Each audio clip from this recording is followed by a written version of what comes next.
میں نے پچھلے جمعے یہاں ایک بات کر دی تھی کہ جی وہ چھوٹی بچی کا منہ نہیں چومنا چاہیے، یہ اتنا کہہ دیا میں نے. وہ میں نے کہنا چاہیے تھا کہ کسی بزرگ کا قول ہے کہ بزرگ نے کہا کہ بھئی یہ زمانہ جو ہے یہ وہ فساد کا زمانہ ہے، اس میں چھوٹی بچیوں کے منہ چومنے بھی مناسب نہیں ہے، فساد ہے، فسادی زمانہ ہے. تو کہیں میرے منہ سے نکل گیا کہ شریعت میں ہے. سارے مولوی میرے پیچھے پڑ گئے، وہ جو نیٹ پہ آ رہا کہ یہ تم نے دین بدل دیا ہے، یہ دین بدل دیا، یہ دین بدل دیا. کیا ایسی بات ہے وہ؟ کیا اس میں کیا دین بدل دیا میں نے؟ اور یہ بدل دیا دین مولانا، کیا کر دیا سینٹ نے؟ ہے کوئی بولنے والا؟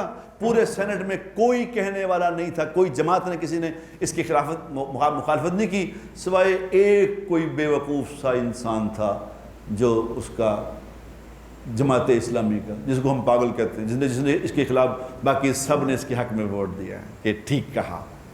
روز واقعات دیکھ رہے پڑھ نہیں رہے. ابھی آج مجھے اس نے وہ بھیجتا ہوتا کہ جی کہ یہ یہاں پہ کھڑے، یہ چوک میں کھڑے، وہ چنگچی رکشے والا وہ لڑکیوں سے کیا حرکتیں کر رہا ہے، اس نے فوٹو بنا کے بھیج دی. اتنی واہیات وہ تصویر میں نے دیکھی. میں کہ یہ اس نے کہا جی یہ کھڑا ہے چوک میں، یہ لڑکیوں جو بچیاں کالجوں سے پڑھ آ جا رہی ہیں، یہ ان سے یہ کر رہا ہے یہ ہراسانی. جو کسی کے بارے میں جو سچ بات کہے گا وہ کہے گا کہ ایک ذہن گندا ہے. ابھی ٹی وی پہ میں نے اس سے 2 دن نیٹ پہ دیکھا، ایک لڑکی لیٹی ہوئی ہے، اس کے اوپر ایک لڑکا لیٹا ہوا ہے، لڑکی کے اوپر ایک لڑکا لیٹا ہوا ہے. وہ کہہ رہی میرا بھرا ہے، یہ تو میرا بھائی ہے.